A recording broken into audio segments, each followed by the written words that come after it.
A proposta é simples. A partir de uma análise ao histórico de participação, quem mais vota, mais ganha. O Presidente do Governo propõe não o voto obrigatório, mas a valorização de quem o exerce, com benefícios a nível fiscal e mesmo social. Parte da consideração de não ser adequado ou justo tratar da mesma forma o cidadão que tem um histórico regular de participação eleitoral e, portanto, de participação na vida da comunidade politicamente organizada, face ao cidadão que, consciente e livremente, abdicou dessa participação.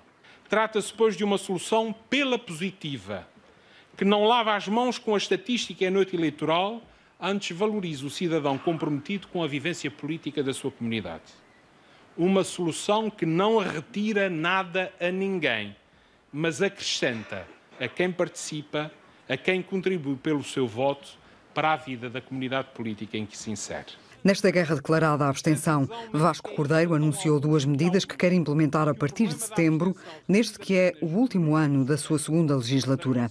Primeiro, uma campanha de promoção cívica no ensino secundário e profissional e também a implementação de um projeto piloto de audição pública de todas as propostas de decreto legislativo.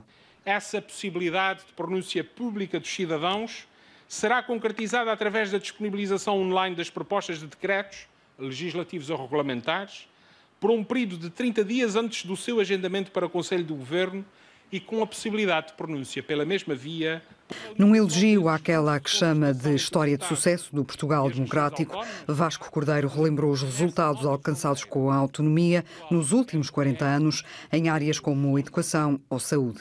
40 anos depois, temos 3 hospitais, 18 centros de saúde, 100 de postos de saúde que integram um serviço regional no qual trabalham cerca de 5.000 profissionais.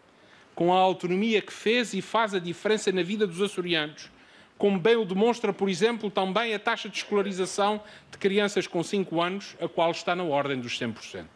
Uma autonomia que é preciso continuar a defender cá e lá.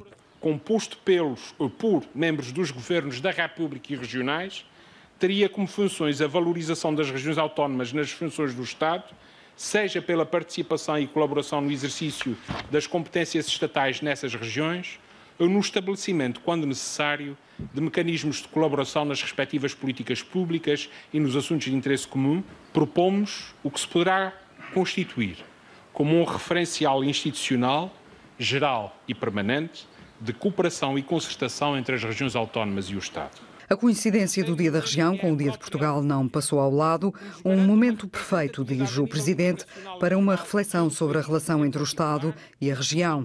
Vasco Cordeiro deixou no ar o desafio da criação de um Conselho de Concertação com as autonomias regionais.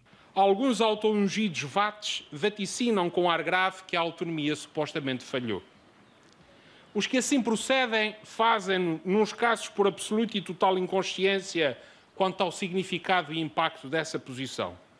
E outros, porque incapazes de julgar o jugo democrático em que se alicerça a autonomia, preferem a atitude infantil de atirar com o tabuleiro ao chão do que reconhecer que nessa sua derrota a única coisa que falhou foi, nuns casos, a sua capacidade e, noutros, a sua competência. Porque, para o chefe do Executivo, Portugal é o que é, porque os Açores são o que são.